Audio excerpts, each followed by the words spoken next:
Què tal, com esteu, policies en progrés? Avui farem el títol 9 del Tribunal Constitucional. Important, l'altre dia vam fer el títol 6. Per què passo del 6 al 9? Perquè és una mica que està relacionat entre poder judicial. De fet, si no heu vist el títol 6 anteriorment, recomano veure'l, i ho recomano moltíssim, perquè bàsicament té relació.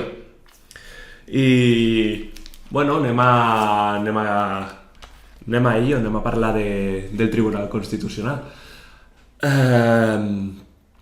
Una mica de definició del Tribunal Constitucional.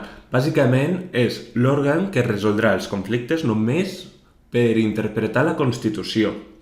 Val? Ara ja sí que anem a l'article 159.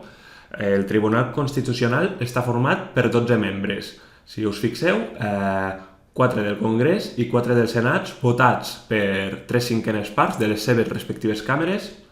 Després, 2 del Consell General del Poder Judicial, també votat per 3/5 parts, i 2 a proposta del govern.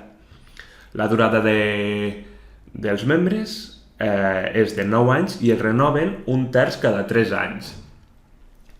Llavors, anem a baix a parlar una mica de... el president serà elegit entre els seus membres per majoria absoluta i anem aquí a parlar de les competències.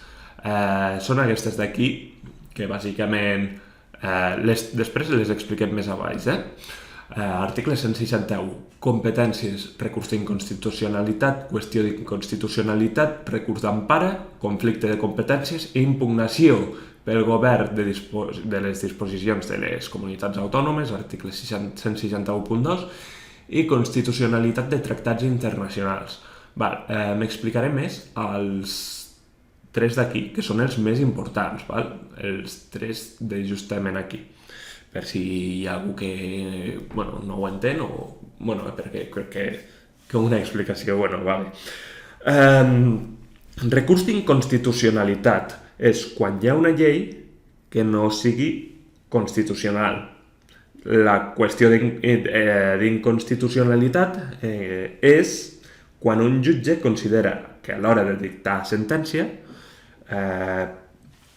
reclama que la llei vagi al Tribunal Constitucional. I després el recurs d'empara, que és bàsicament quan hi hagi alguna cosa que no compleixi, com bé vam veure a l'article 53.2, algo que no compleixi dels articles 14, el 29 i el 30.2. Això és tot. Això és tot el títol 9. Ha estat un vídeo molt breu, de 3 minutets, i res, no m'explico més. A tots els que feu Barcelona d'aquí al dissabte, el dia 3 d'octubre, molta sort, nois, i res, molts ànims i molta força.